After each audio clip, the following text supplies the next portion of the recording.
So good afternoon, all of you. You are only four students are there, and I was expecting that you will come in a good number. So maybe they will join this session later. If you remember in the last class, you know, we discussed about meaning of ideology and what are the nature of ideology. Then what are the various classification of ideology? Am I audible, Manoj? Am I audible?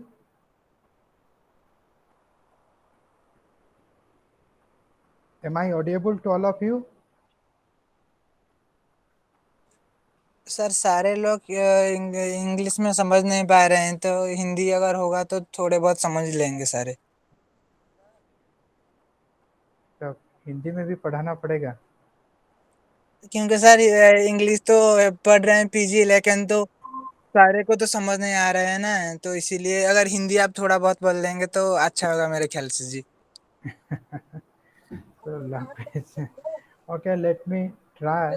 But we used to teach in English, and since my mother tongue is Odia, uh, so I can speak Odia. But then Hindi, that I am supposed to know Hindi, but I am not that much fluent, I think. And all these concepts, I don't know what will be the Hindi translation of all these concepts. But हम कोशिश करेंगे को समझाने के लिए।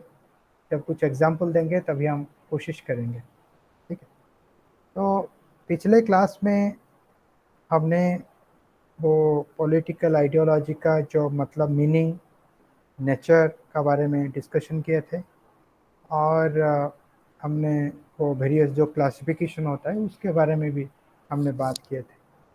और हमने शुरू कर दिए थे कि वो लिबरलिज्म क्या है, और लिबरलिज्म में हमने उसका जो main what I will say जो उसका मेन पॉइंट्स, और उसका हम ये कह सकते हैं कि उसका जो की आइडियाज़ वो क्या है लिबरलिज्म में, हम उसके ऊपर में भी बात किए थे।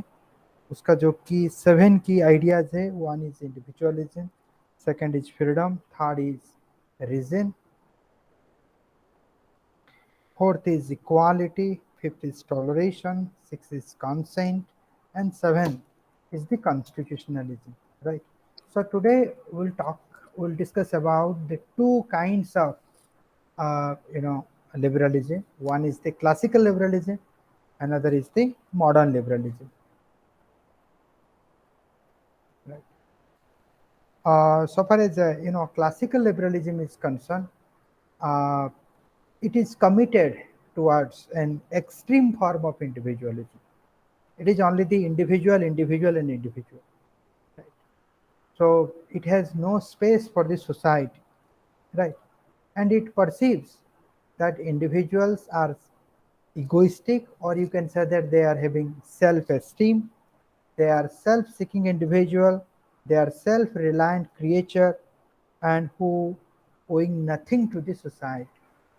Right? The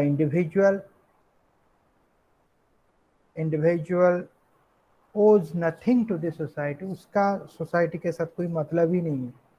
right? वो हमेशा अपने बारे में सोचता है, अपना भला करता है, उसको दूसरे का बारे में मतलब उसका कोई सोच है ही नहीं। एंड जो क्लासिकल लिबरलिज्म है वो नेगेटिव लिबर्टी को मानता है। नेगेटिव लिबर्टी का मतलब है कि आई एम फ्री, मैं बिल्कुल फ्री हूँ, मेरा ऊपर कोई कॉन्स्ट्रेंट्स, कोई रुकावट मेरा ऊपर नहीं है। I whatever I want, I can do that. That is without any restriction. That is negative liberty. Without any restriction, the state will not intervene whatever I do or whatever I undo. Right? Classical liberalism का जो state के प्रति और government का state का प्रति उसका एक अनसिंपैथेटिक एटीट्यूड है। Right? It believe that that state intervention is bad for the individual. That individual cannot grow his or her personality if there is state intervention. And classical liberalism जितने प्रकार की government intervention है उस सब intervention को classical liberalism उसको विरोध करता है, और उसके लिए वो उसका जो मानना है, राइट, उसका जो मानना यह है कि जो राष्ट्र है, वो स्टेट, वो एक नेसेसरी इविल है। उसको अंग्रेजी में कहते हैं state is a necessary evil. Now I will check that कि स्टेट होना चाहिए, इट्स नेसेसरी, मगर स्टेट गलत है। बात यह है कि मैं अभी आप लोगों को पूछता हूँ कि स्टेट क्यों होना चाहिए। क्लासिकल लिबरलिज्म क्यों मानते हैं कि स्टेट होना चाहिए मगर स्टेट गलत है। तो क्यों होना चाहिए और क्यों गलत है, कोई कह सकता है?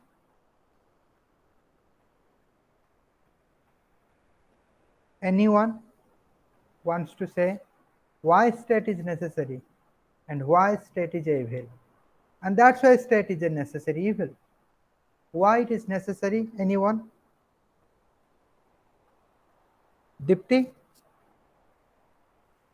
स्टेट अंडर समस्ते जीवे तो आई थिंक से State is necessary for maintaining. Yes, yes. You want to say? हाँ सर, ये इंडिविजुअल माने समस्ते जीवे स्टेट अंडर है तो मे बी से No. State is necessary because state has to maintain law and order of the society. Right. So that's why state is necessary. State is necessary for ordering the society, for maintaining the law. That's why state is necessary. And then why state is evil? Anyone? Take an attempt, no problem. कोशिश करो, कोई भी जो answer है वो बिल्कुल सही या गलत नहीं है। कोशिश करेंगे तो हो सकता है कि जो सही आंसर है वो आ जाए, अच्छा लगेगा आप लोगों को।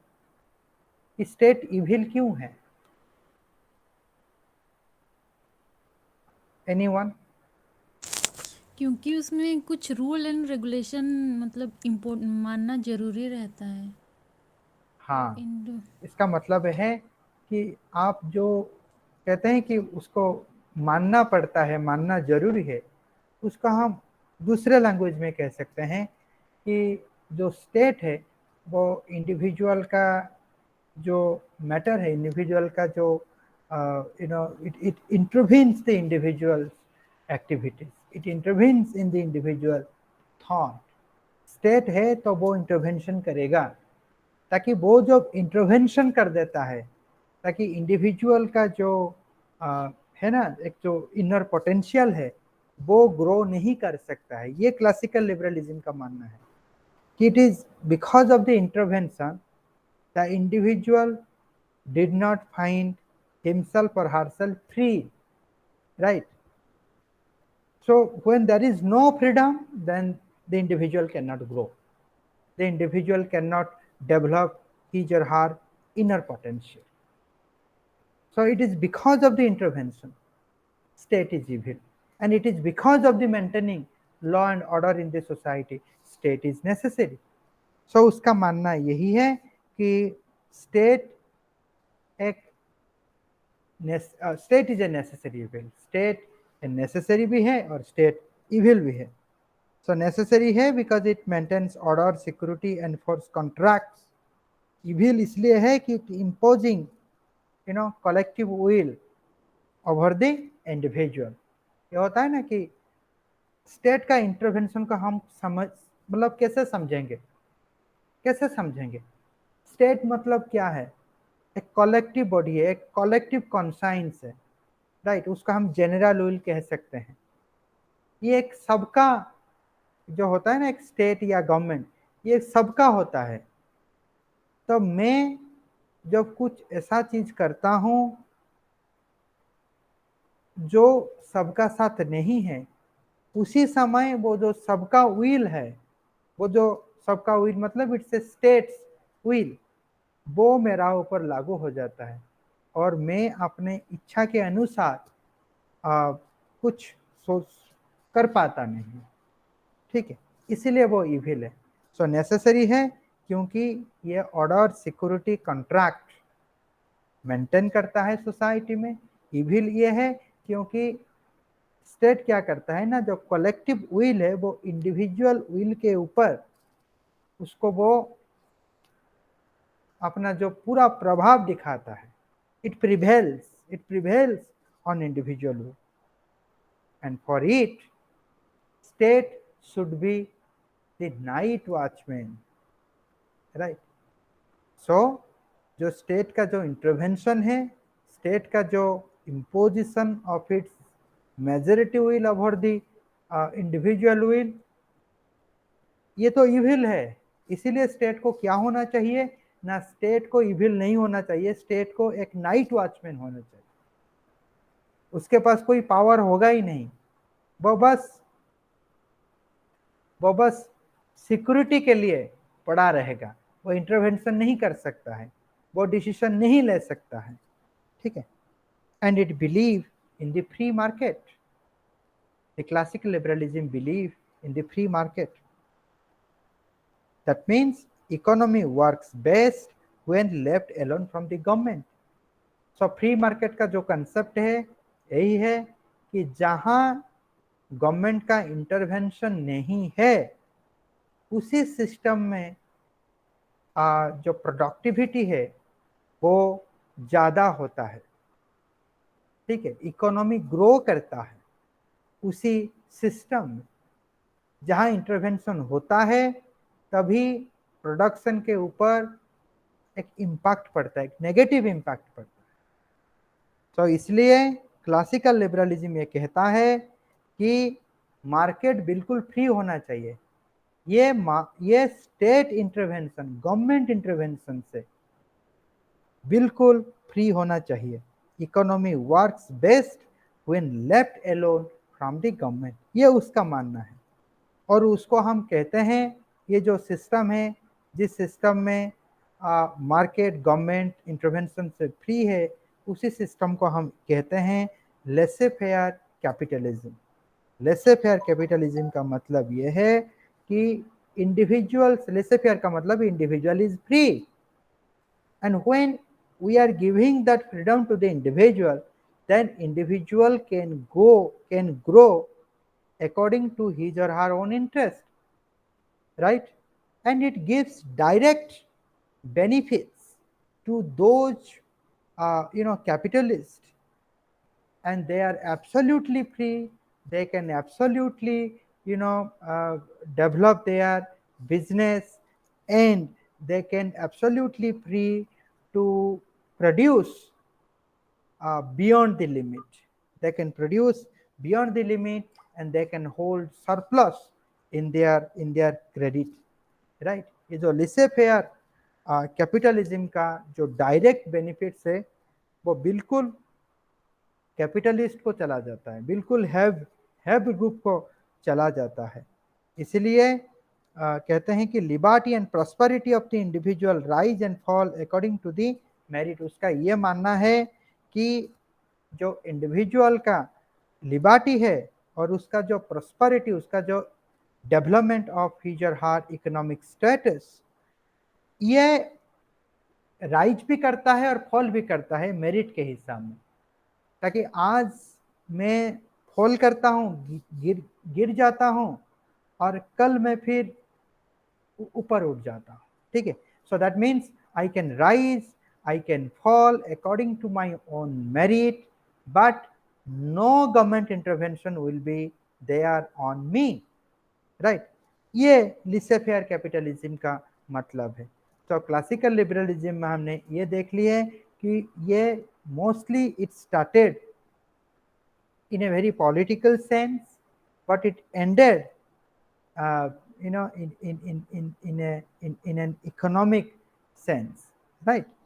देन जो उसका हमने ये देख लिया कि ये जो क्लासिकल लिबरलिज्म है इसमें एक प्रॉब्लम ये है कि जो रिच होता है वो रिचर हो जाता है, जो पुअर है वो पुअरर हो जाता है। The rich is becoming richer, the poor is becoming poorer. और तभी प्रॉब्लम क्या आता है, अभी मैं इसको पूछता हूँ आप लोगों को, ये बताइए कि जब कोई सोसाइटी में रिच रिचर हो जाता है पुअर पुअर हो जाता है, तभी क्या प्रॉब्लम होता है बताओ? क्लास वार। यस, और क्या होता है?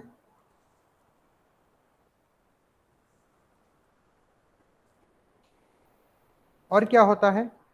एनीवन? सर क्लास वार हवा। क्लास वार हवा। और ये भी होता है कि जो इंडिविजुअल का जो एक्चुअल फ्रीडम है वो गायब हो जाता है। एक्चुअल फ्रीडम मतलब क्या है कि freedom is always for happiness, right? So you are not free to be unhappy, right? I am enjoying my freedom and I must be happy for that.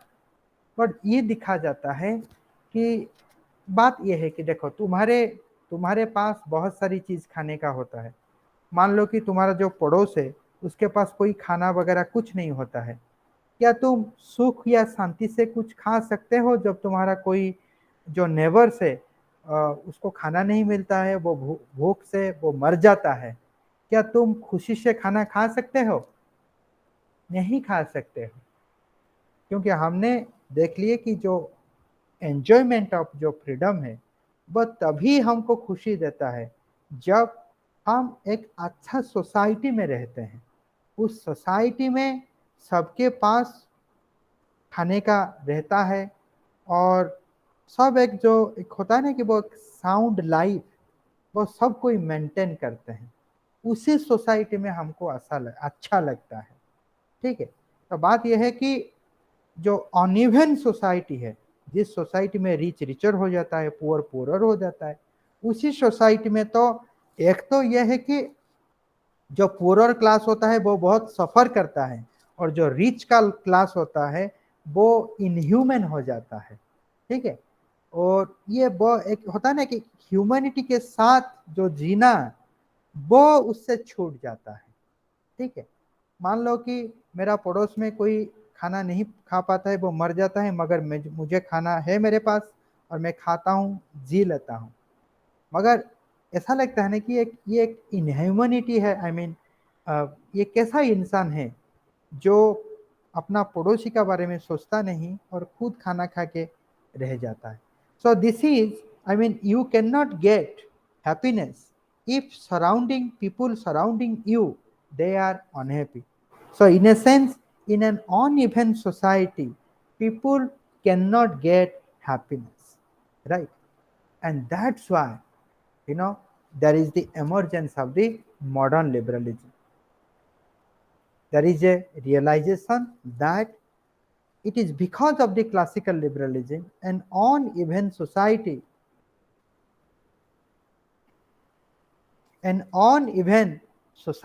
emerged, and in an uneven society the enjoyment of freedom did not produce happiness, right?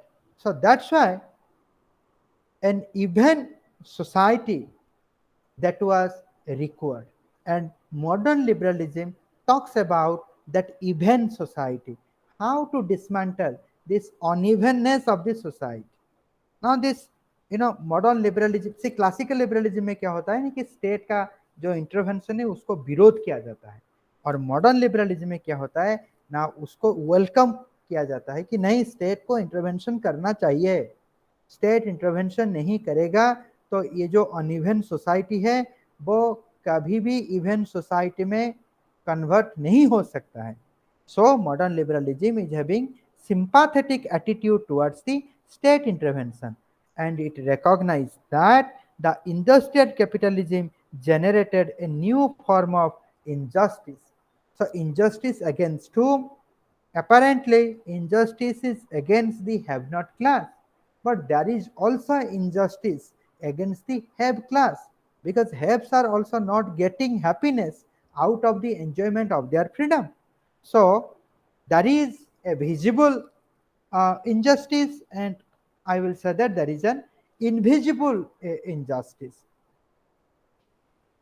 right? Now to correct the injustice, this modern liberalism emerged. ये आ गया, modern liberalism आ गया। ये जो modern liberalism है वो जो हमारा political philosopher है वो है James Stuart Mill, TH. Green, right. इनके वर्क, इनका जो काम है, उसी काम का जो काम से ये मॉडर्न लिबरलिज्म आया है, right. So it is influenced by the work of James Stuart Mill, then T.H. Green, etc., and positive view of the freedom came into existence. So what is a positive view of the freedom? Negative freedom का मतलब है कि state का intervention होना नहीं चाहिए, और positive freedom का मतलब ये क्या है? What do you mean by positive view of freedom?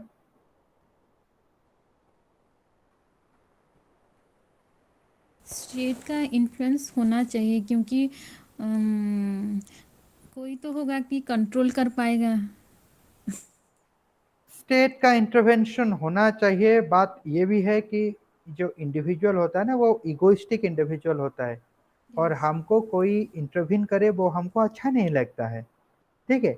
उसका मतलब यही है कि जो पॉजिटिव फ्रीडम का मतलब है कि that means you must be conscious about your own freedom, right. You must be self critical over your freedom.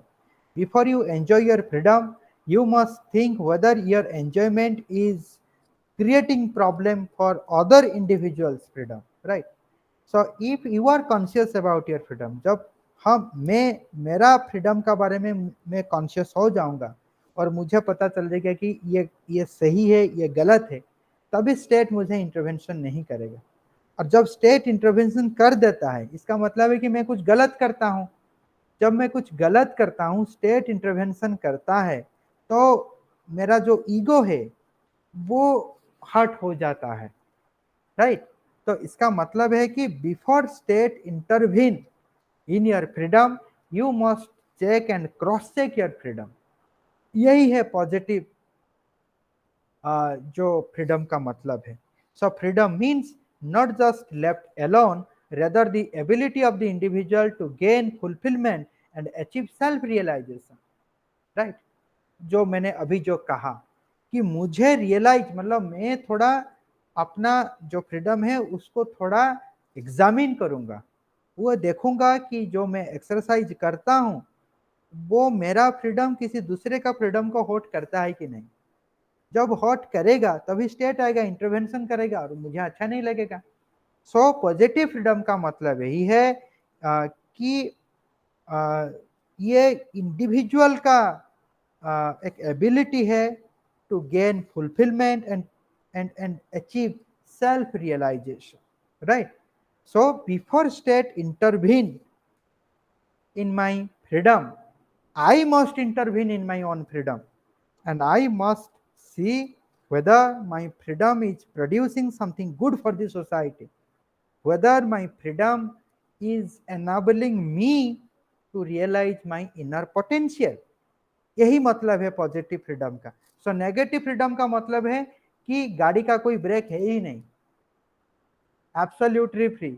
और पॉजिटिव फ्रीडम का मतलब है कि यस, गाड़ी का ब्रेक है, मगर उस ब्रेक को मैं ही दबाता हूं मेरा सिक्योरिटी के लिए। वो गाड़ी का ब्रेक को स्टेट दबाता नहीं है, मुझे दबाना पड़ेगा। I must be critical over my own freedom, right. तो अभी मैं एक क्वेश्चन पूछता हूं कि हम जो फ्रीडम एंजॉय करते हैं, हम किस सोच रख के हम अपना फ्रीडम को एंजॉय करना चाहिए? हम अपना फ्रीडम को पॉजिटिवली देखना चाहिए या नेगेटिवली देखना चाहिए? एनीवन? Positively sir. पॉजिटिवली देखना चाहिए। क्यों आप पॉजिटिव दिखेंगे? हम नेगेटिव दिखेंगे तो एक्सीडेंट हो जाएगा, और हम नेगेटिव दिखेंगे तो स्टेट इंटरवेंशन कर लेगा। जब स्टेट इंटरवेंशन करता है तब अच्छा नहीं लगता है, ठीक है। ऐसा लगता है कि अरे ये तो हमको मालूम था, हमने उसको करेक्ट क्यों नहीं किया?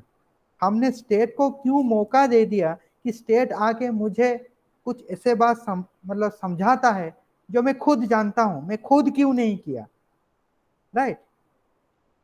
तो बात यही है। So this is this modern liberalism, this is also known as social welfare liberalism, and the state intervention is justified for the social welfare safeguarding individual from social evils. इसका मतलब यही है कि स्टेट इंटरवेंशन चाहिए। क्यों ना? State intervention क्यों करेगा? क्योंकि there are social evils and state must protect individuals from that social evils. 5 प्रकार का सोशल इविल्स है। एक तो है वांट, दूसरा है इग्नोरेंस, तीसरा है आइडियलनेस, चौथा है स्क्वालर, एंड पंचमा जो फिफ्थ है वो है disease.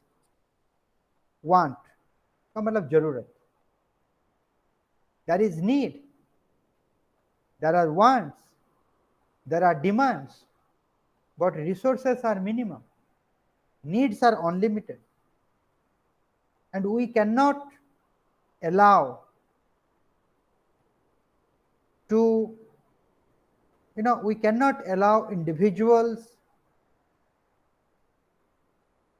to achieve anything freely. If you allow individuals that, okay, from today onwards, individual can get whatever he or she wants. Now, if you do so, then you are making a society where you will find there is war of all against all. Hence, state must regulate. State must regulate through principles, through coercive mechanism. So how to distribute these scarce resources? Resources are minimum, needs are maximum. Now how to distribute resources? For that, state must be there. And that is ignorance. Ignorance means lack of education. Lack of ignorance is a social evil. Now state must intervene to remove the ignorance. State must intervene to dismantle the idealness, or we can say that laziness, inactive. State has to activate the individual. See the lockdown period due to corona.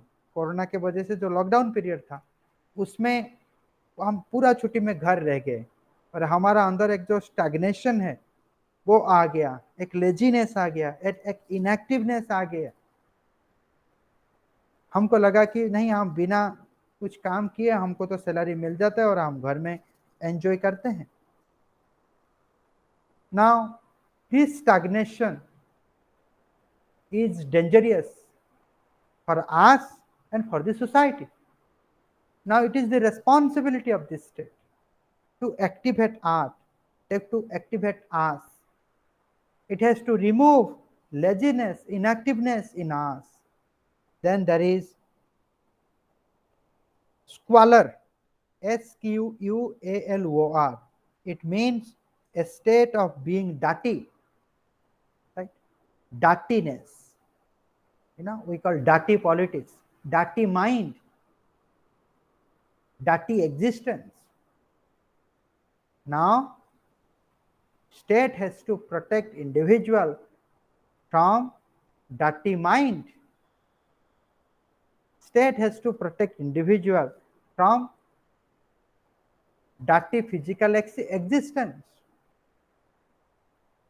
Because if you are in a dirty atmosphere, then you may not develop your personality. You may not develop your potential. So dirtiness, you can think that it can be both physical and mental. So state must be there to remove all dirtiness from your mind and all dirtiness from your physical existence. And that's why state must be there. And there is disease. That is also a social evil. If you are having problem, if you are facing n number of disease, then you may not create or may not develop your potential. It's all about innate potential and making your personality. So whatever obstacles comes before your personality, now these are various kinds of evils. I mentioned 5. You can think of more than 5. And state is there to protect you from those evils. And this modern liberalism, it has abandoned the laissez-faire theory, and it realized that prosperity can be brought by the state-regulated capitalism. Prosperity can be brought by the state-regulated capitalism. Right? Why it abandoned the laissez-faire theory? Because it produced uneven society. The surplus is going to the capitalist, and that's why they want the bigger or big companies, multinational corporation, big industries to be controlled by the state. The capitalism will be controlled by the state, so that the surplus will evenly distributed. The surplus, instead of going to the capitalist, the state will intervene. State will take some portion of surplus and it use that surplus for these social welfare activities. The goal of state intervention is to raise individual to a point where they are able once again to take the responsibility for their circumstances and make their own moral choices. So this is where positive liberalism differs from socialism. State intervention क्यों करेगा? क्योंकि जो individual poor हो चुका है और हो गया है उसको एनेबल करने के लिए स्टेट थोड़ा फैसिलिटेट इंडिविजुअल को करेगा, ताकि जब इंडिविजुअल का जो कैपेबिलिटी है वह पुनः स्थापित होने के बाद वो स्टेट इंटरवेंशन नहीं रहेगा।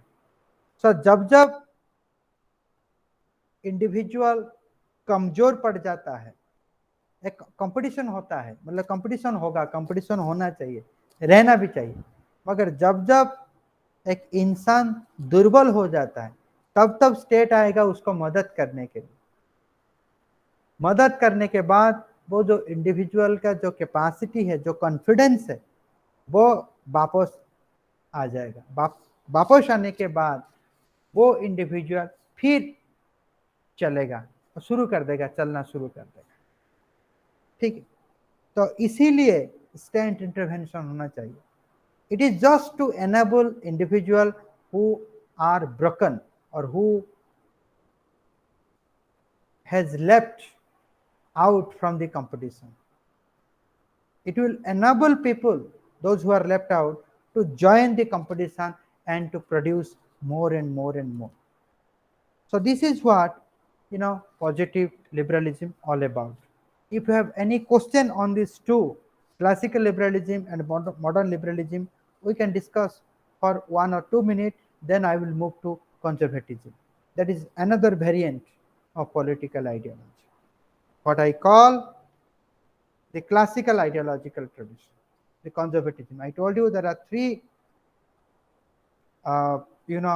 major classical ideological tradition: liberalism, conservatism, and socialism, right? If you have any confusion, you can ask right now, then I will move to conservatism.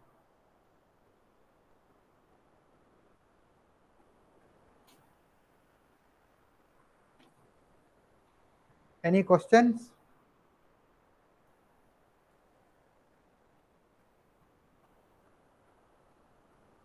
चलो मैं एक क्वेश्चन पूछता हूं, आप बता सकते हैं कि हम लिबरल हैं या लिबरल नहीं है? क्या हमारे बीच कोई इलिबरल फेलो है? बात यह है कि हम सब लिबरल हैं या कुछ लोग लिबरल हैं, कुछ लोग लिबरल नहीं है? कोई बता सकता है?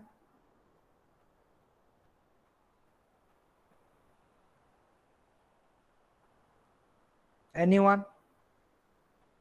सर अशोक? सर कुछ लोग हैं लेकिन कुछ लोग नहीं भी हैं। अच्छा, Ashok, do you want to respond?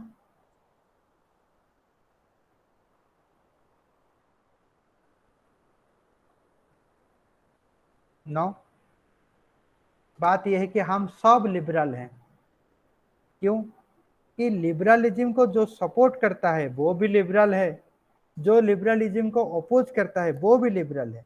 मतलब the person who oppose, he is also free to oppose, right? The person who support, he is also free to support. So when we are free to oppose or support, it means हम सब liberal हो जाते हैं। जब हमारे पास freedom रहता है कुछ चीज को सपोर्ट करने के लिए, कुछ चीज को अपोज करने के लिए, इसका मतलब है कि हम सब लिबरल ही तो हैं। ये लिबरलिज्म नहीं होगा तो हम सपोर्ट कैसे करेंगे, हम अपोज कैसे करेंगे, हम अपना फ्रीडम एक्सरसाइज कैसे करेंगे? जब हम फ्रीडम एक्सरसाइज करते हैं इसका मतलब है कि हम सब लिबरल हैं। कुछ लोग जानते हैं, कुछ लोग मानते हैं और कुछ लोग नहीं मानते हैं, कुछ लोग नहीं जानते हैं। वो क्रिटिकली देखेंगे कि हम सब लिबरल हैं। Now will come to conservative. Now what is conservative और what is conservatism? Anyone? Mansi?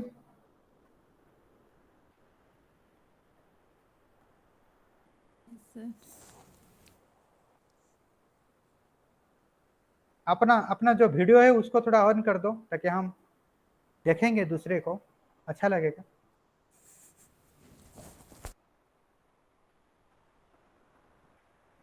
Anyone, what is conservatism?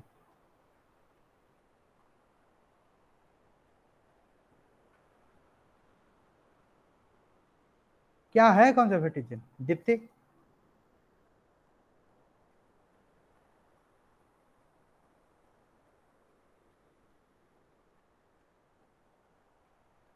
क्या हम लोग सब कंजर्वेटिव है या नहीं है? हम सब लिबरल हैं, ये मैं मानता हूं। क्या हम ये कह सकते हैं कि हम सब कंजर्वेटिव हैं और हम कंजर्वेटिव नहीं है? मनोज, नमिता, अंचल, प्रभासिनी, anyone who want to respond to it? Say the more you participate this engagement in this class, it will be more effective, right? So I need your participation. Anyone?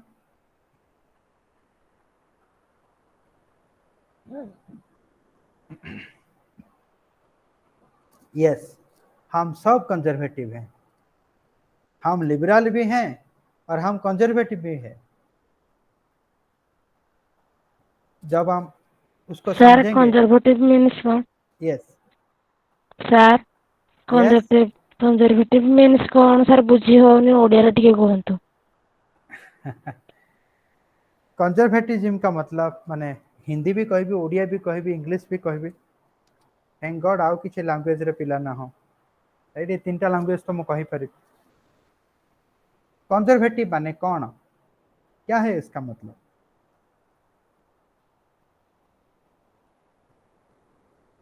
पता है ना? It conserve, it's conserve.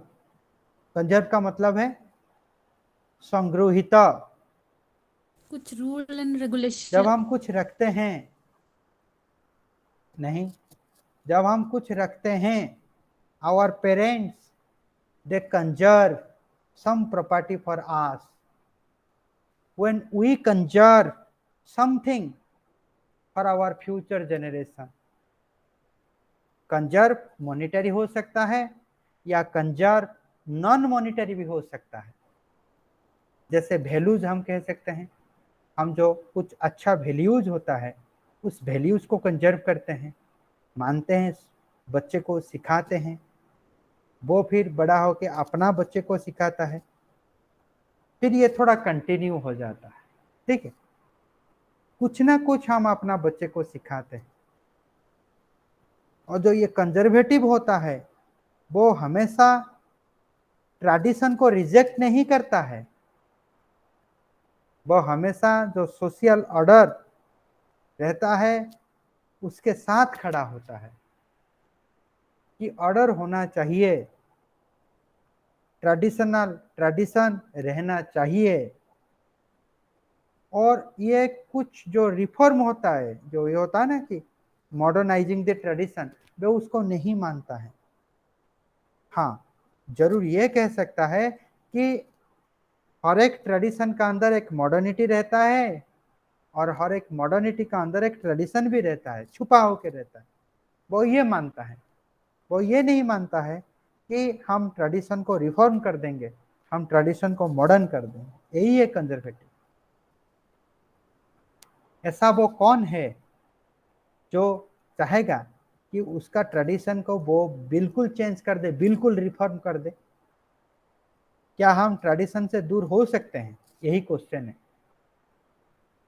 और आप थोड़ा उसको मतलब जो गहरी सोच लगाएंगे तो आपको मिलेगा कि हम कोशिश भी कर लेंगे तो हम ट्रेडिशन से दूर नहीं हो पाएंगे। कुछ ना कुछ चीज रह जाता है जिसलिए हमको कोई और हम खुद को कंजर्वेटिव बोलना पड़ जाता है।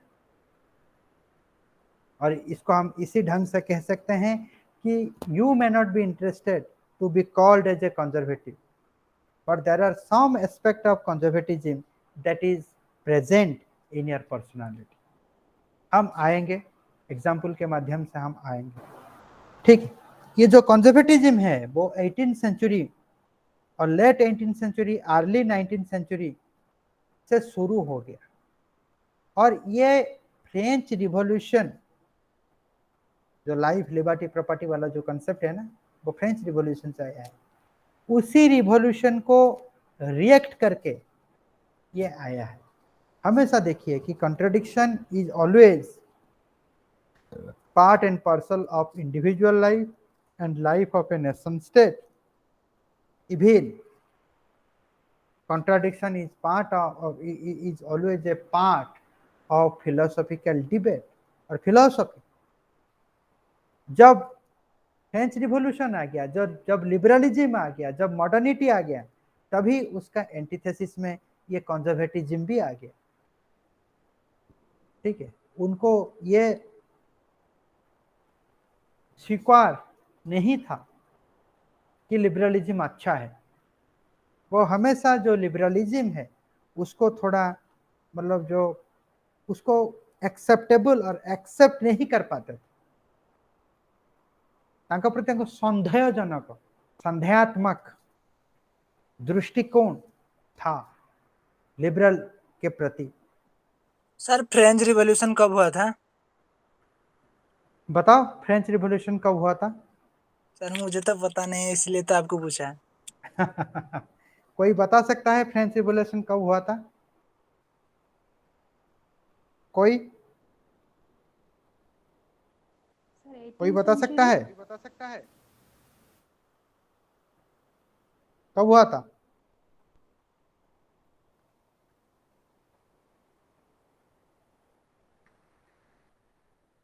बताओ।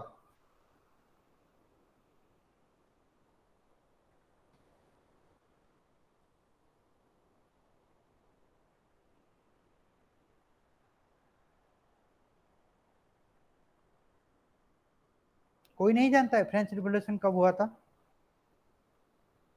सर मैं तो थोड़ा जानता हूँ, जैसे कि 1789 से शुरू होकर 1794 में खत्म हुआ था। तो उसका एक्चुअल डेट ना इतने से इतना तक। हाँ तो मैं पूछना चाहता हूँ आपसे। हाँ, 18th सेंचुरी का मतलब क्या है? What is 18th century?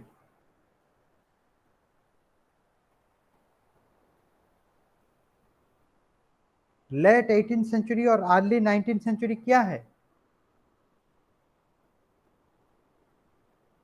Sir जो 1800 साल से शुरू हुआ, जो दूसरा जो 1900 साल से शुरू हुआ, वो 19 और राइट, उसी के बीच वो फ्रेंच रिवॉल्यूशन हुआ था ना, और उसी बीच ये जो कंजर्वेटिज्म भी शुरू हो गया। एग्जैक्ट डेट नहीं है, जी सर, जी जी। मगर ये आप फ्रेंच रिवॉल्यूशन को थेसिस मानेंगे तो उसका जो कंट्राडिक्शन है, उसका जो एंटीथेसिस है, वो कंजर्वेटिज्म उसी फेज में आ गया।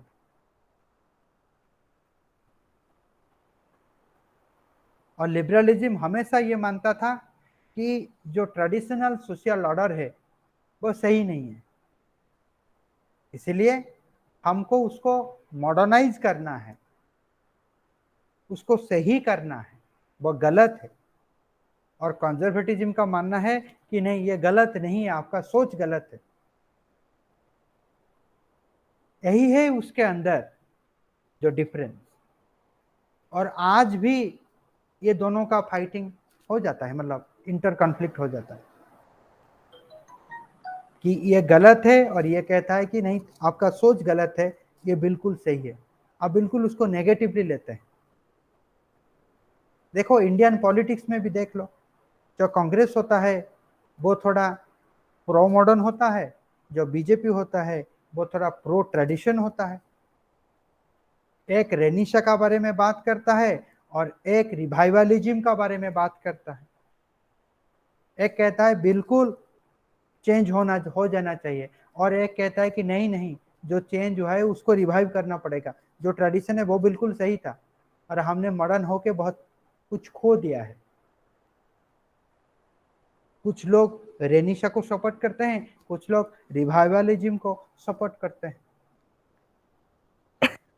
और जो रिवाइवलिज्म को सपोर्ट करते हैं उनका मानना यह है कि ये जो मॉडर्न कल्चर है वो बिल्कुल वेस्ट, यानी कि यूरोप और अमेरिका का जो सोशल सिस्टम है, वो जो सोशल फैब्रिक है, उसको वो खत्म कर चुका है। तो इसलिए हमको रिवाइव करना पड़ेगा। हम अपना ट्रेडिशन को मतलब गलत तरीके से हमको लेना नहीं चाहिए। हमको दिखना चाहिए कि जो समस्या है उसका जो समाधान है वह शायद हमारा ट्रेडिशन में होगा, हम क्यों रिजेक्ट करें उसको। ठीक है, तो जो कंजर्वेटिज्म का होता है ना, ये उसका एक इस तरह का सोच होता है।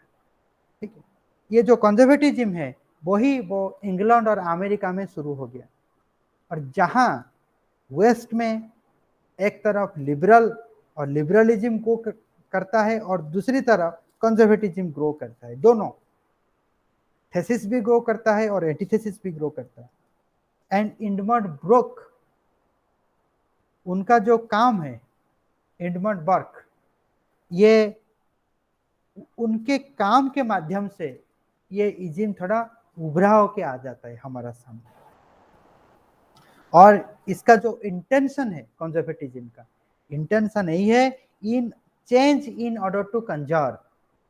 दैट मीन्स हमको कंजर्व करना पड़ेगा। We will do everything, we will change everything, but the intention is to conserve. The intention is to protect the social order. The intention is to revive, not reform. So change in order to conserve. Now change in order to conserve gets associated with the conservative in the 19th century under the paternalistic banner of one nation. Now what is that paternalistic banner of one nation? Or we can say that paternalistic conservatism. So as I mentioned in the earlier class, that conservatism can be categorized into two groups: paternalistic conservatism and the new right theory. Now what is that paternalistic conservatism? Now it is consistent with the principles such as organism, hierarchy and duty. Now those who are conservative, they value three things. One is organism, hierarchy and duty. That means for them the whole is more important than the part. The part has a meaning only when it is part of a whole. The whole is more important. और मैं उस whole के साथ, community के साथ, society के साथ मेरा जो रिश्ता है वो एक ऑर्गेनिक रिलेशनशिप है। जब तक वो सोसाइटी है, एक लार्जर ग्रुप है, तब तक मैं हूं। जब वो लार्जर ग्रुप नहीं है तब मैं नहीं हूं। उसका ये मानना है that individual cannot live in a very in individualistic manner. Only when individual is part of the whole, then individual can live or individual can exist. उसका ये मानना है। There must be organic relationship between the individual and the group. And second is the hierarchy. So in an organization,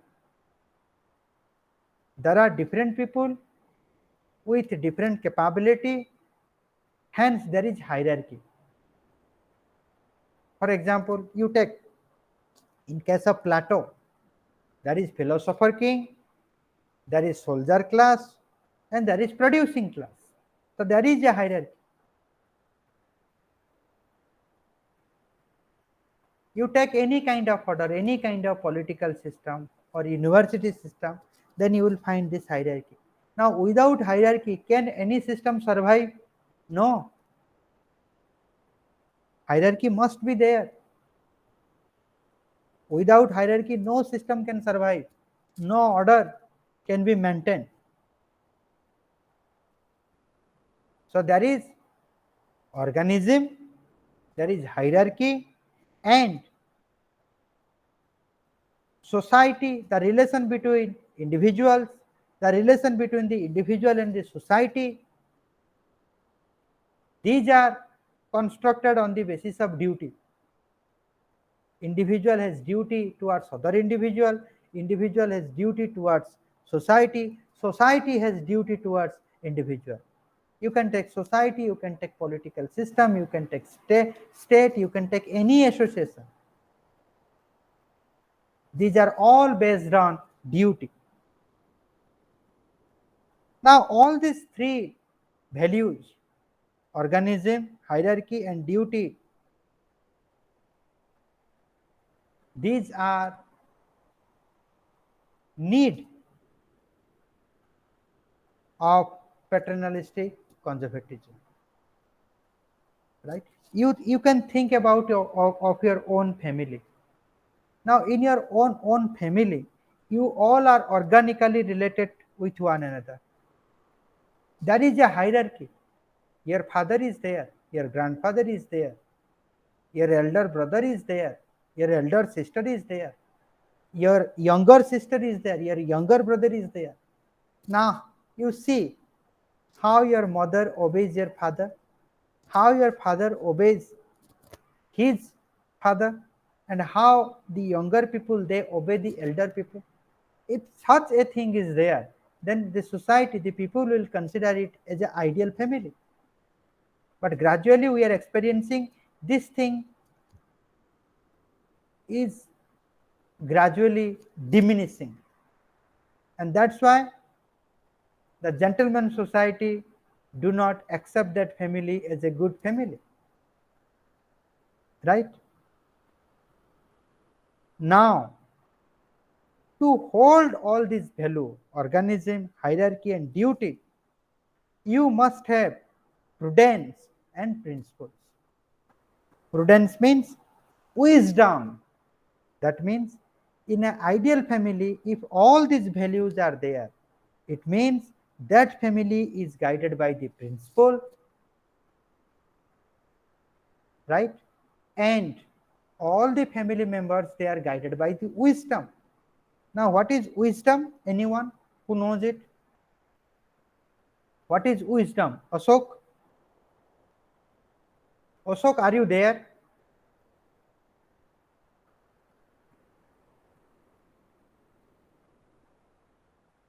Strange. Dipti, what is wisdom?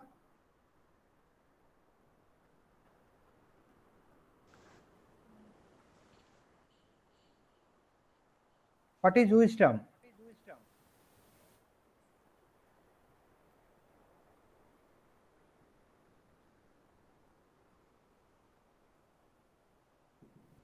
wisdom means when the right thought produces right action. Wisdom means practicing the theory. Yes, sir. That is wisdom. So when all members are guided by the wisdom and guided by the principle, then such values will be associated with all members of the family. Now when rich in a society wants reform from the above, looking at its own interest, then there will be revolution from the below. Okay, you forget it, will come later. Now you see, suppose your father has two sons, उनका दो बच्चा है, एक बड़ा एक छोटा है. जब बड़ा बच्चा कोई अच्छा सा नौकरी कर लेता है, छोटा बच्चा कुछ नहीं कर पाता है, तो पिताजी किसको सपोर्ट करते हैं? किसको सपोर्ट करते हैं पिताजी? छोटी बेटी को। जो छोटा है उसको सपोर्ट करते हैं. क्यों? वो जो छोटा बेटा है वो भी थोड़ा आगे जाए, ये दोनों जो भाई है उसका एक बैलेंस हो जाए, कोई किसी से कम कोई किसी से बड़ा, ये जो परिस्थिति है वो ना आए. इससे आप मतलब समझ सकते हैं कि पैटर्नलिस्टिक कंजर्वेटिज्म का जो आइडिया है वो इसी से आया है कि जो रिच क्लास होता है वो बाप है, जो पुअर क्लास होता है वो बच्चे हैं. एक बाप अपना बच्चे के लिए जिस तरह काम करता है, ये रिच क्लास है वो पुअर क्लास के लिए उसी तरह काम करेंगे. जो गांधी उसको ट्रस्टीशिप सिस्टम कहते हैं. That means the rich will be selfless. They should not be selfish. If the rich will be selfish, then there will be revolution. There will be revolution between the have and have not class. Right? Now to avoid the revolution, the principles of duty and social obligation is needed. If there is more selfishness by the rich class, then there is more probability that there will be revolution from the below. And when there is revolution, that it may produce a kind of situation where जो French revolution जिस तरह का जो atmosphere को create किया था, उसी तरह का कुछ ना कुछ एटमॉस्फेयर क्रिएट हो जाएगा. ये एक डर है. This is fear of rich. वो रिवॉल्यूशन इस तरह ना आए, इसीलिए पैटर्नलिस्टिक कंजर्वेटिज्म कहता है रिच को, जो धनी है उसको कहता है कि you must follow the principles of duty and social obligation, where duty becomes the price of privilege. That means if you are privileged, if you are rich, if you are enjoying happiness more than others, then you must have a duty to maintain that privilege. Let me give you an example, you can understand. तो हम लोग जब सब्जी खरीदने के लिए जाते हैं, 2-3-4 रुपया के लिए जो स्ट्रीट वेंडर होता है उससे हम बार्गेनिंग करते हैं, उससे हम 1-2 रुपया भी बार्गेनिंग करते हैं. जब हम अपना कोई गर्लफ्रेंड या बॉयफ्रेंड के साथ या किसी के साथ हम जाते हैं, generally girlfriend boyfriend is suited here because this is all about Prestige issue. हम जब उनके साथ जाते हैं तब जब खाने का बिल मान लो कि 950 रुपया हो गया, 950 हो गया, तब हम उसको 1000 रुपये दे देते हैं और उसको कहते हैं कि ये जो 50 रुपया है ना वो आपका टिप्स है. और जब हम घर आते हैं तब ऐसा लगता है कि अरे तो 50 रुपीज़ गया, उस 50 रुपीज़ में और कुछ सब्जी खरीद सकता था. ठीक है, तभी लगता है कि अच्छा I maintain that, especially I maintained before my girlfriend that I belong to the rich class, I can give tips to the waiters. right? Now you maintained a privileged position and you paid 50 rupees for that. So you paid a price for your privilege. Now you can understand the rich who are maintaining privileges in the society, that privileges they maintain at the cost of poor. Hence, they must have the duty towards poor. You simply cannot maintain your privilege. You have to do something for them so that you will continue to maintain your privilege. So duty becomes the price of privilege, and the powerful and proprieted inherit that responsibility to look after the less well off for the social cohesion in unity. So revolution नहीं आएगा, हम अपना जो privilege है वो हम maintain करेंगे, इसीलिए हमको ड्यूटी करना पड़ेगा, हमको सेल्फलेस होना पड़ेगा, हमको मजबूरन सेल्फलेस होना पड़ेगा। ठीक, और जो सोसाइटी में लेस वेल ऑफ है उसका रेस्पॉन्सिबिलिटी हमको लेना पड़ेगा। हम लेंगे तो एक जो सोशल कोहेशन, एक जो सोशल यूनिटी वो स्थापित हो सकता है।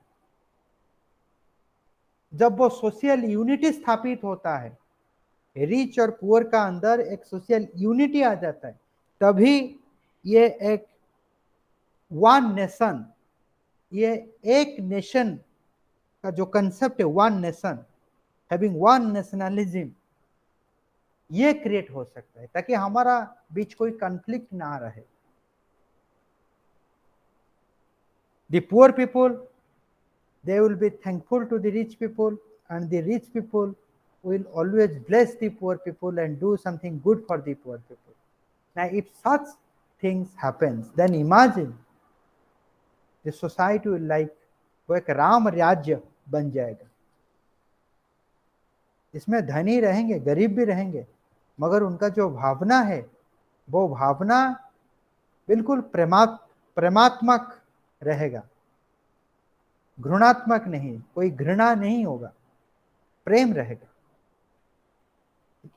उसी से एक वन नेशन का जो कंसेप्ट है वो उसी से उभर के सामने आएगा। Now this one nation tradition, right, it eschewed the two ideological model of economic organization. क्या है ना, it eschewed का मतलब वो हजम कर लेता है, वो खा लेता है, ये भी हो सकता है। और दूसरा ये है, ये जो वन नेशन वाला जो मॉडल है, जो पैटर्नलिस्टिक कंजर्वेटिज्म कहते हैं, ये लेसे फेयर कैपिटलिज्म को रिजेक्ट करता है और स्टेट सोशलिज्म को रिजेक्ट करता है। क्यों? लेसे फेयर कैपिटलिज्म में प्रॉब्लम क्या है ना, लेसे फेयर कैपिटलिज्म में प्रॉब्लम है कि ये जो सिस्टम वो वीक को पेनालाइज करता है। जब वीक को ये पेनालाइज करता है, गरीब गरीब हो जाता है, तब वो जो सोशल कोहेशन है ना वो नहीं आ सकता है। तो इसीलिए laissez faire capitalism one nation create नहीं कर पाता है। और ये जो स्टेट सोशलिज्म है, स्टेट सोशलिज्म का प्रॉब्लम है ये कि ये जो स्टेट है वो हमेशा the state socialism because it crosses all forms of independence. State क्या करता है ना, इंडिविजुअल का जो इंडिपेंडेंस है उसको हर लेता है। It goes against the individual independence. So एक में गरीब हो जाता है, दूसरे में इंडिविजुअल का जो फ्रीडम है, इंडिपेंडेंस है, उसको स्टेट हरण कर लेता है, ले लेता है। तो इसीलिए ये जो लेसे फेयर कैपिटलिज्म, ये जो स्टेट सोशलिज्म है वो गलत है। और ये दो जो गलत है उसके लिए वो सही मॉडल यही है, पैटर्नलिस्टिक कंजर्वेटिज्म है। इसमें क्या होता है, rich is free to produce but the major portion of the surplus will be used by the rich for the development of the poor, for the use of common good. इसी system में ये social cohesion आ जाएगा। उसी system में कोई week नहीं रहेगा, उसी सिस्टम में इंडिपेंडेंस भी रहेगा, स्टेट का कोई इंटरवेंशन नहीं रहेगा। यह है paternalistic conservatism. So the solution is the private enterprise without the selfishness, for which paternalistic conservatism stands for. Now, paternalistic conservatism is also known as compassionate conservatism. It has a compassion attitude towards the poor. That's why it is called compassionate conservatism. Now, this is all about paternalistic conservatism. There is another variant of conservatism that is called the new right. But this new right do not have, it's a kind of movement. So you cannot say that, it is like a coherent and systematic philosophy. It is not like a coherent or systematic philosophy. The way, paternalistic conservatism is having a coherent view, a systematic explanation to that view. Now this new right do not have. Rather than it is just a movement, it is actually the reaction to the new left.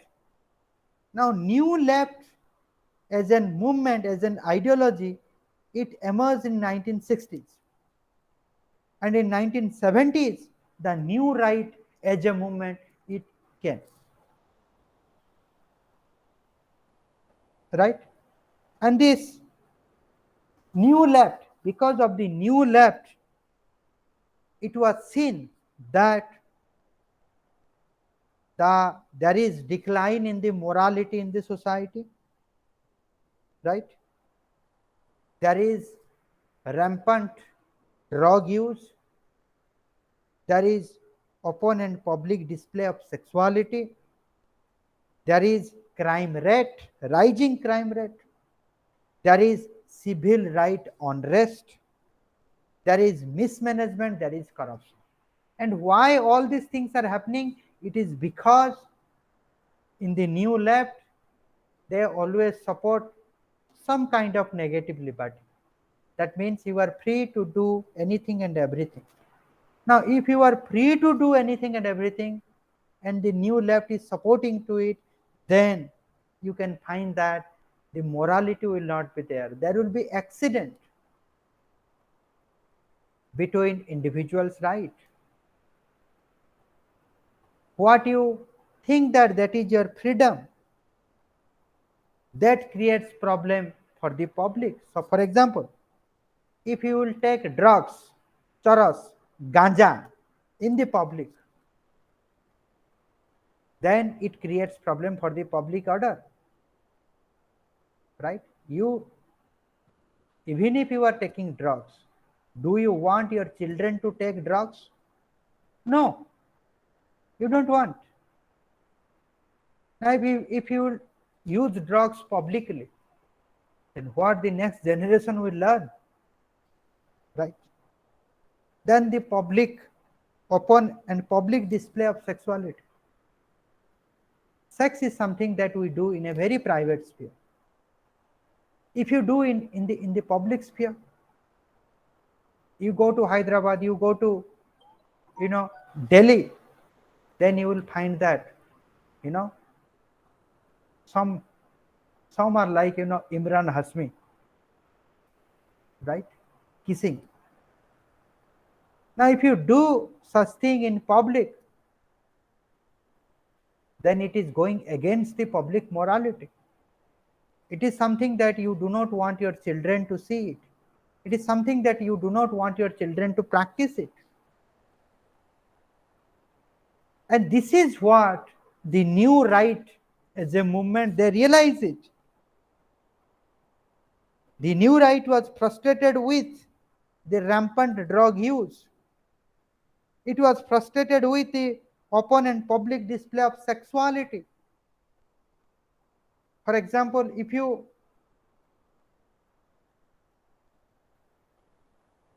if you draw a image of Saraswati which is nude, or nude Saraswati, how you will feel? Then in the name of freedom for creativity, if you draw a picture of nude ulagna nagna Saraswati, how you will feel it, how it will impact, right? And the new right, it was frustrated with this development, which was non-issue for the new left. For new left, these are not the issues.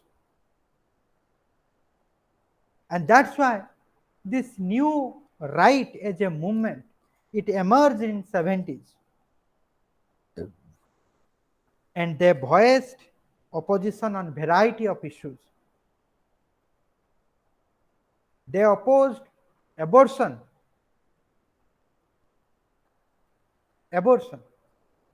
They opposed homosexuality. They opposed gay marriage. They opposed lesbians. They opposed taxation. They opposed affirmative action. In affirmative action, you will find only the identity politics. It is all about selfishness. Though the philosophy of social justice is something else, but the practice of social justice is producing just opposite what the philosophy wants it to produce. Now the new right as a movement, they did it and they reacted to this new left. So this is your new right. It is one variant of conservatism, right? So let me take 5 minutes pause.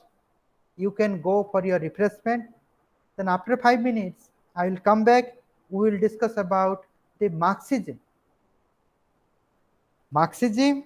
And this Marxism, as I mentioned, it is further divided into we'll discuss socialism. Socialism is divided into Marxism and social democracy, and Marxism again it is divided into classical Marxism and orthodox communism. We'll discuss that. So after 5 minutes, right? So I'll come back after 5 minutes.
So welcome back, right? हमें एत पर्यंत जो भी कुछ हमने discussion किए हैं अभी तक वो कॉन्सेप्ट आपके पास क्लियरली पहुंच गया है या कुछ कंफ्यूजन है? फिर नहीं हम सर, आगे जाएंगे। क्लियर पहुंच गया है जी। क्लियर पहुंच गया है। और बाकी सब स्टूडेंट क्लियर सर। क्लियर आ गया ना? ठीक है। तो हम जाएंगे Marxism. Now Marxism, you know, Marxism liberalism को भी what I will say, I mean it is against liberalism and it is against conservatism, right? You can say that also there is a conservatism within the Marxism also, and there is a liberalism within the Marxism. You can also say so. For example, Marx himself, he was not conservative, right? He was, I mean, he was a personality who was having acceptability, right? And Marx himself, he has called that he is not a Marxist, and he used to say that if there is something to learn from a small child, then you must learn it, right? You should not bring ego, right? So this is, you know, Marx, or you can say that classical Marxism. So in the classical Marxism, you can find that you know, liberalism is a part of classical Marxism. But when you know, orthodox communism emerged with Lenin and Stalin, then you will find that you know, this Marxism took the root of, you know, conservatism, right? It did not want any kind of change. It did not want any kind of revolution.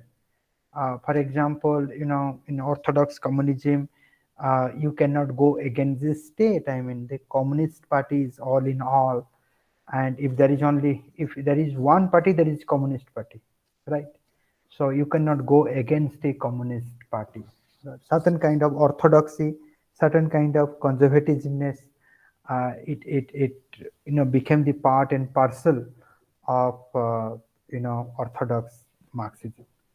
Now there is difference between Marxism as a social philosophy and the phenomena of 20th century communism, right? So when I'm saying that Marxism as a social philosophy, it is derived from the classical writing of Karl Marx, right? So Marxism as a social philosophy is based on the writing of Karl Marx, and Marxism as a phenomena of 20th century communism, what I call orthodox communism. Now that Marxism has been derived from the practice of Lenin and Stalin, right?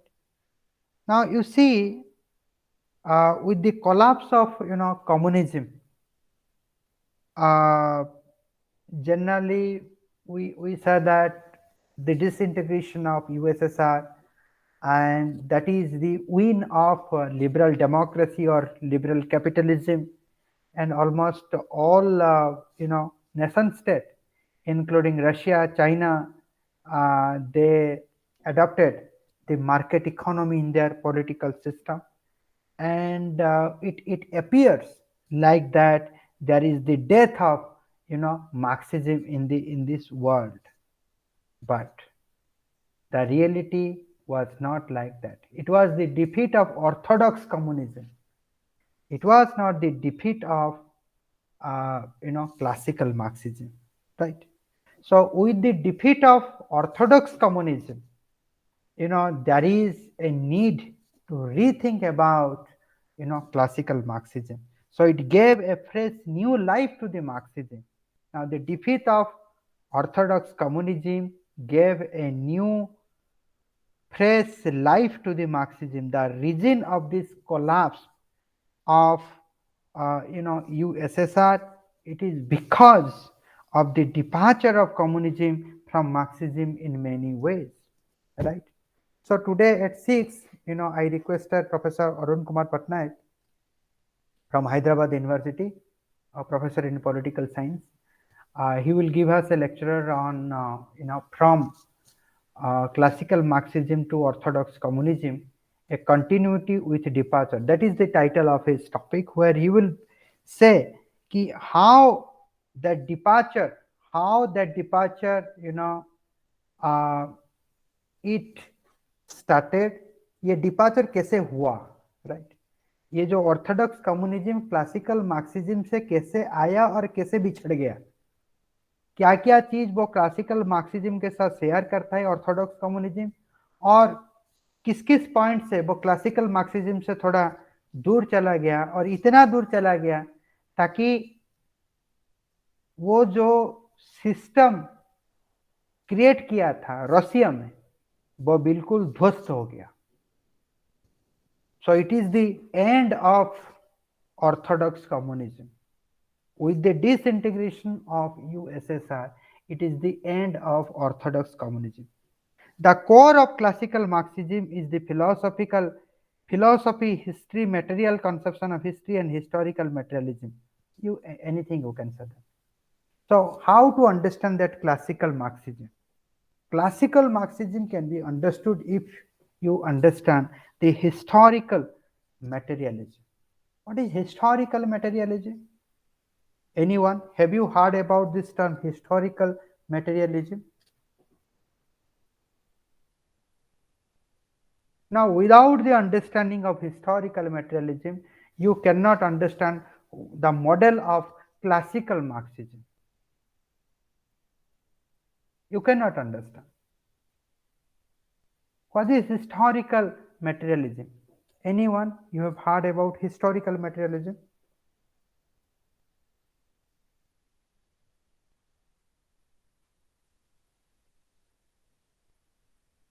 No one. Dipti? Manasi? No idea, sir. No idea. Okay, in a very lucid language, let me tell you. See, the society today you see, this is a capitalist society, right? The principles of capitalism is gradually, it is prevailing in our social life, in our social relationship. Now this is, you can say that this is a capitalist system of the society, but this capitalist society, it has emerged from economy and it spills over to other areas of human interaction, right? So before that capitalist system, there was feudalistic system, right? And before the feudalistic system, there was slavery system, and before the slave society or slavery system, there was primitive communism. And after the capitalism, Marx said that there will be socialism or communism. Now these are the 5 stages of the history of mankind, or human history, or human society. There are five kinds: primitive communism, slave society, feudalistic society, capitalist society, and socialist or communist society. Now the socialist society or communist society has yet to come. It has not. अभी तक वो आया नहीं. वो आएगा, theory कहता है तो आएगा, और नहीं भी आ सकता है, मगर हम कैपिटलिज्म तक आ गए हैं.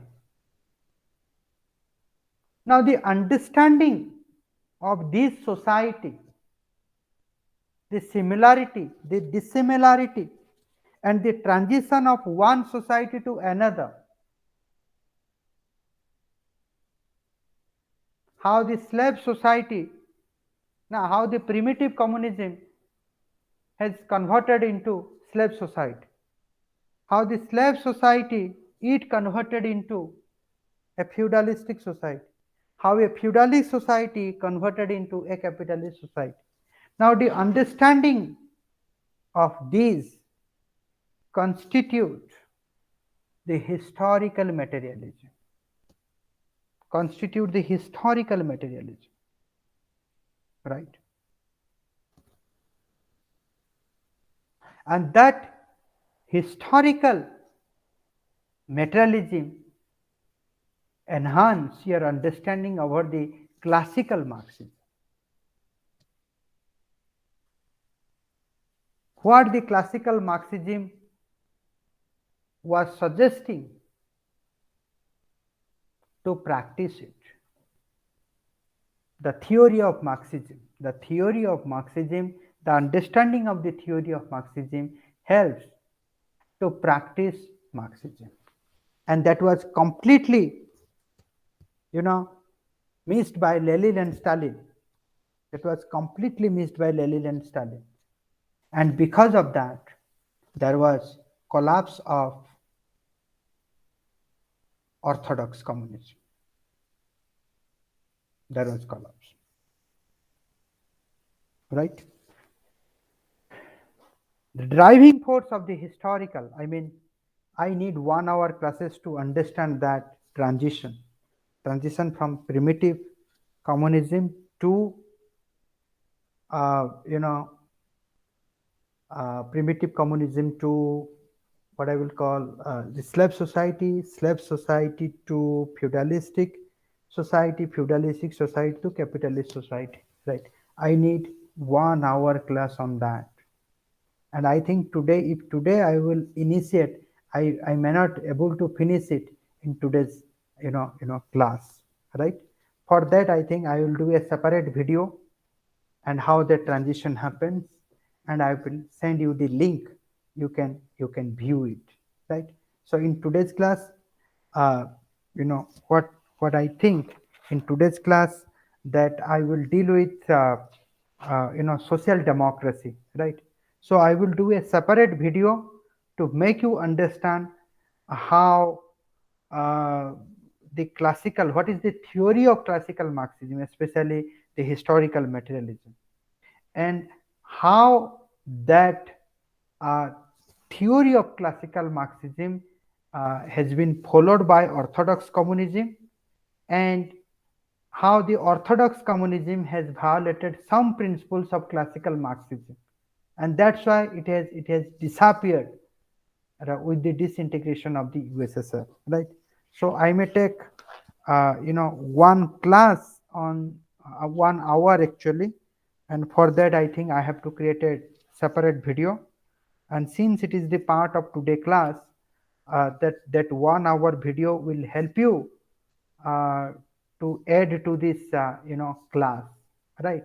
So I'm supposed to teach you that in today's class, but since it will take 1 hour, so I may not do it today, right? It needs a fresh energy, it needs a fresh outlook, and since you have not read anything, so I have to prepare a lucid presentation. एक जो होता है ना कि बहुत ही सीधा presentation प्रस्तुत करना पड़ेगा, ताकि ये जो चीज है वो आपके पास वो बिल्कुल सही तरीके से चले जाए, ठीक है? तो हम उसको थोड़ा स्थगित करते हैं, उसको आगे जाके हम उसको करेंगे, मगर हम वो सोशल डेमोक्रेसी का बारे में कहते थे, ठीक है? तो हमने कहा कि जो सोशलिज्म है वो 2 प्रकार का सोशलिज्म होता है। एक तो होता है मार्क्सिज्म होता है, और दूसरा होता है कि सोशल डेमोक्रेसी होता है। हम उसको इसी टाइप में भी समझ सकते हैं कि जो सोशलिज्म होता है वो एक साइंटिफिक सोशलिज्म होता है और एक डेमोक्रेटिक सोशलिज्म होता है। जो साइंटिफिक सोशलिज्म होता है उसका हम पॉपुलरली मार्क्सिज्म कहते हैं, और जो डेमोक्रेटिक सोशलिज्म होता है उसका हम सोशल डेमोक्रेसी कहते हैं, और हम नेहरू को ले सकते हैं, ठीक है? सो मार्क्सिज्म और सोशल डेमोक्रेसी में अंतर है, it is different from one another, right? Now what is social democracy? It means it stands for a balance between the market and the state. In Marxism, the state will have control over the market. All the industry will be with the state, But in the social democracy, some market or some industry, some part of the capitalism, it will be controlled by the state, and some will be controlled by the market. So in a social democracy, you can see there is balance between the market and the state. Now a balance between the individual and the community, a balance between the classical liberalism and fundamentalist socialism. So what is social democracy? The social democracy is balanced between the market and the state. It is balanced between the individual and the community. So market will be there, market भी रहेगा, state भी रहेगा, state का intervention भी रहेगा, market भी free रहेगा. इधर इंडिविजुअल को भी हम इंपॉर्टेंस देंगे और कम्युनिटी को भी इंपॉर्टेंस देंगे, पार्ट को भी इंपॉर्टेंस देंगे, होल को भी इंपॉर्टेंस देंगे.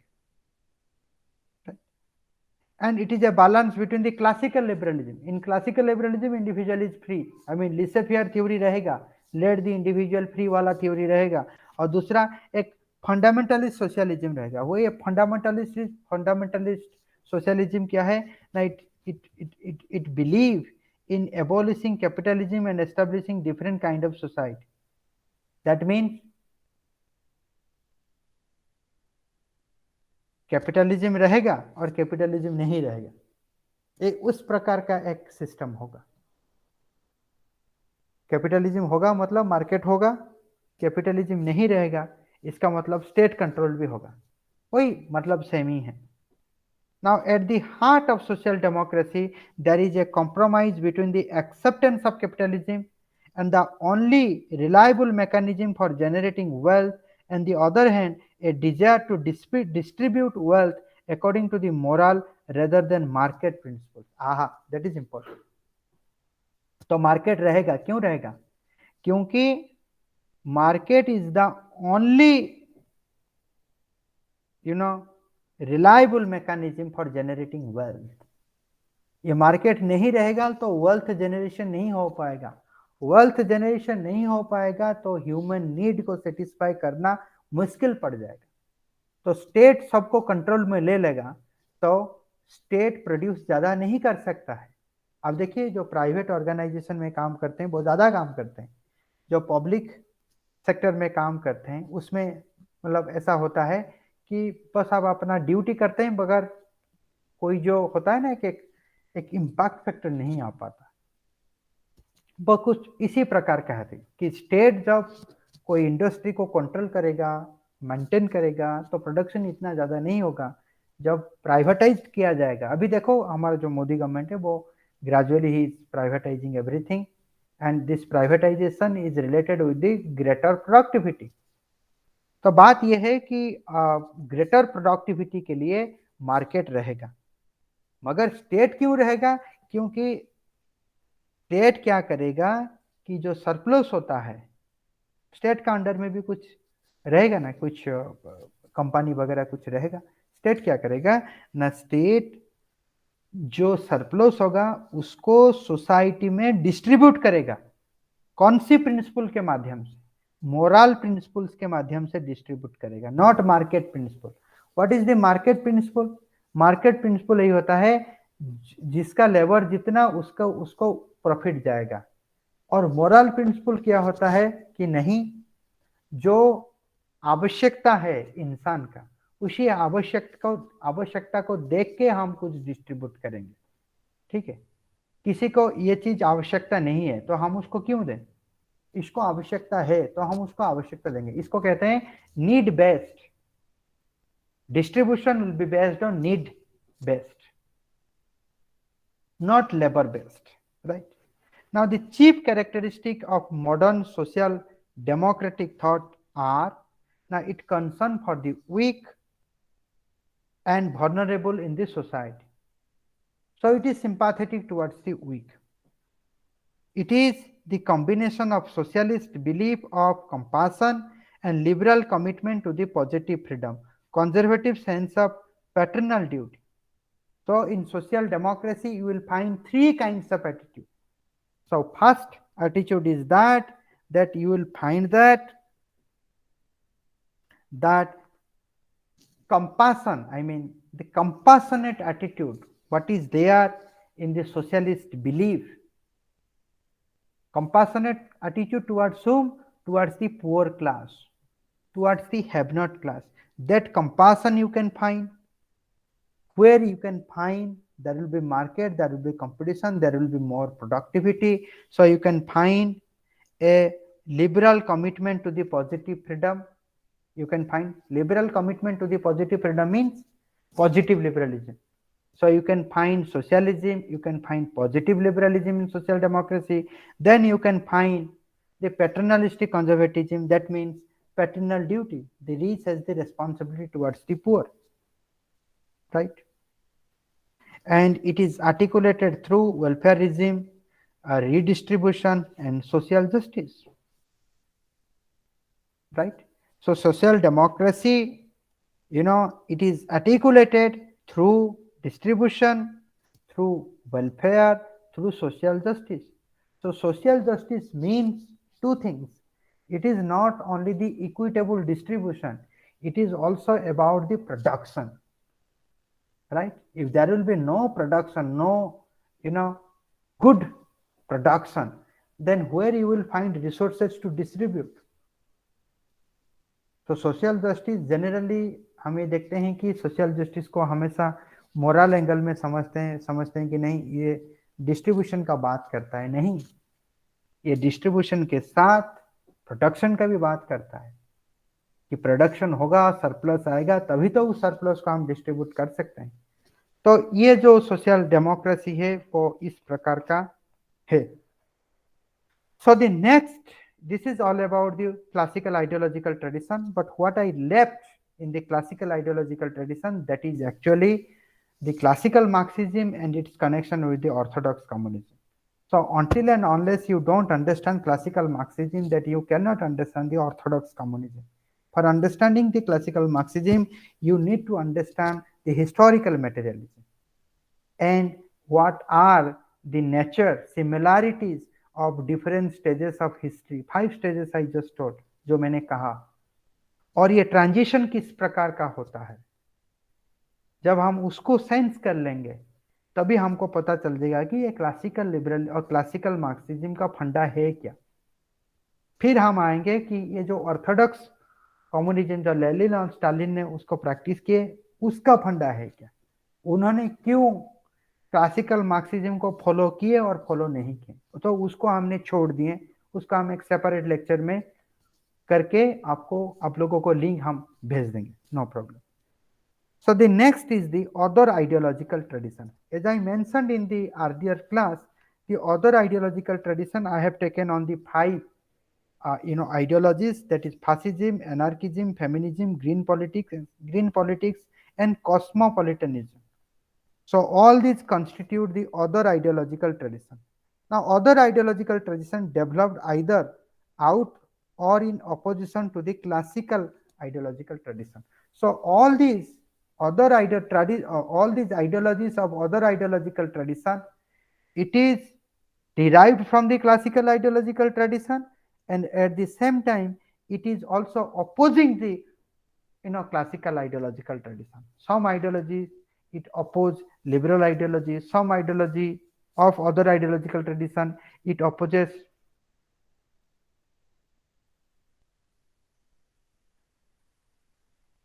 Yes, you want to share something?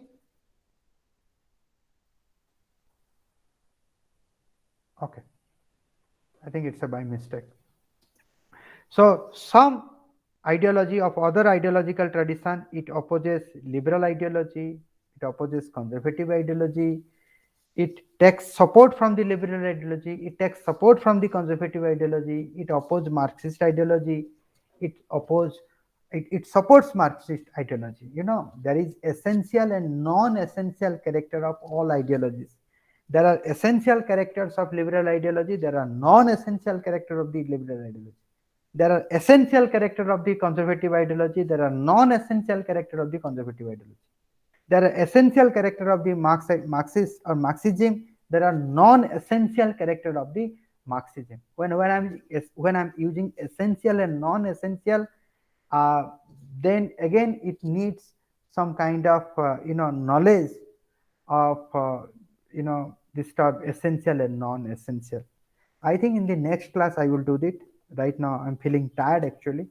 Right. So I have been talking since 1.5 hour, right? So I think I must take rest. But I will stop here. The other ideological tradition I will deal it in the maybe coming Sunday. But right now I can take some of your questions. So whatever we discussed, we can take some of the questions. Right. Now you can ask, no problem.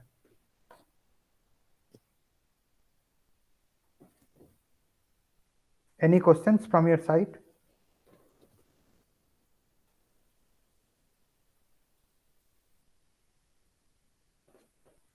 Are you all there? Yes sir. Sir हमें कुछ notes मिल जाता तो. Notes मतलब आप किताब को देख सकते हैं.